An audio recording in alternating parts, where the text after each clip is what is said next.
At OSU, pistols firing is just something people say, whether it be at a football game or out and about on campus. With the Entrepreneurship Club at OSU, it was how they planned to start off the school year, with a bang. The football team, which ended up being third in the nation at the end of the season, was not the only thing kicking off the fall semester. The Entrepreneurship Club had ideas and plans, they just needed the resources and drive to execute them. This idea, headed by club president Fash Fade and executive team member Justin Walmer, was called the Back to School Kickoff Concert, and it took place on the evening of September 1st, 2011. Here's how it was all able to happen, and the reasoning behind it. According to Justin, one of the most important aspects of the upcoming event was founding and getting contracts signed with the bands who were going to be playing at this event. You want to talk to someone on the phone, text messages, emails, they don't really work, especially when you're dealing with band members. It does not work. You have to call them and pick up the phone and say, hey, you're going to show up.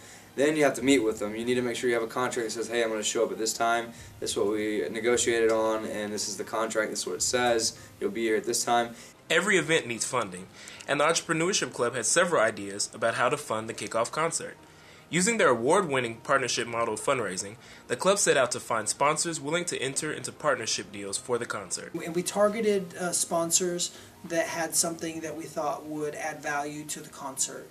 Companies like Kicker involved, Qdoba, Pita Pit, Jimmy John's, Blue Energy Drink, and what we did is we had those companies pay us to be on campus, and that's a benefit to a company because it's really hard to infiltrate the university, and it's really hard to get your brand or your product on the university property without getting approvals and things like that. And so that's one thing E-Club opened up to the local vendors. And so what we do is we let them set up tables, we let them put sponsorship on their logos on the t-shirts, banners. Walmart was our title sponsor for this event, and without them it wouldn't have been possible. They basically gave us $1,500, which enabled us to pay the bands to come out, and when we got a sponsor like Walmart, that really told us that maybe we were onto something, and it was something that we could probably pull off.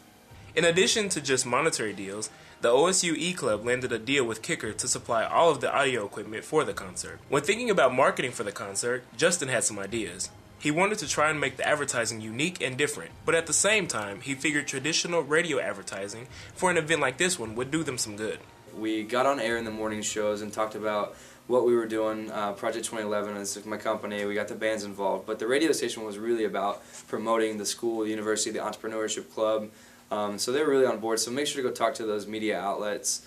Definitely build up a relationship, whether it's going to lunch with them and talking about them. And then also, you never know who's in your backyard. But we also looked in who had the rights to the airwaves and who had the rights to sell advertising on those radio stations.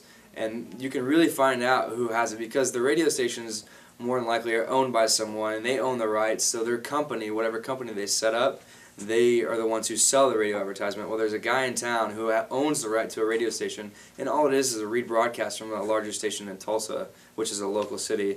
And what we did was we just piggybacked on that. In addition to the contracts that laid everything out between the Entrepreneurship Club and the participating bands, there were some extra incentives the club thought would help bring in and secure the bands. We incentivized them with different cash, and different nominations of cash, depends on the size of the band, and then also the free food and then the exposure on campus. That was one thing to get the name out there of the bands. That was the most important out of anything besides the money. As with any outside event, the location and timing is crucial. Here's what our guys have to say about what they picked and their experiences with that.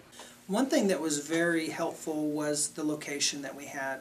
The library lawn at OSU is a central location, and it's a high traffic area, and so even if a person maybe didn't see our marketing material, there's a good chance that at some point in time during the event that they were going to be passing by and they might just stop just to see what was going on. We held it on September 1st, which in Oklahoma tends to be pretty sweltering, and that was the case for this event.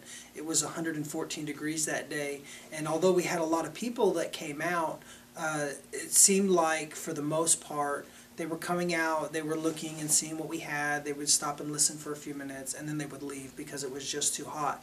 And we didn't really start getting a crowd until it started to get dark. In addition to everything that was discussed, there are a few last tips Justin and Fash would like to share with you. And another thing, when it comes to logistics, you need to also write a detailed schedule. If I could stress anything, it would be to make sure that you explore your marketing avenues. You need to look at your target audience and understand what's going to compel them to come to the event. It doesn't matter how much planning or how well you execute the event. It doesn't mean anything if nobody comes out to see it. Try to bootstrap. Try not to go out and buy a big production. You know, you can get a nice $30,000 production for $1,500, but it's going to cost you. And so find some of the guys that have a PA, some of the bands that you hire that have the microphones. There's cords, cables, lighting. Lighting is really important if you're doing it in the evening time, because without lighting you don't have a show. Without sound you don't have a show. So these are just some of the small things that you need to remember. A lot of some companies can say yes and then have a check for you the next day, but for the most part, especially when you're seeking corporate sponsors, they're going to need some time to get this proposal in front of decision makers. They pieced this plan together, carried it out, and saw this entire event from start to finish. It took a lot of time, work, and thought to throw the kickoff concert, but it also required the generous help from many other team members in the Entrepreneurship Club.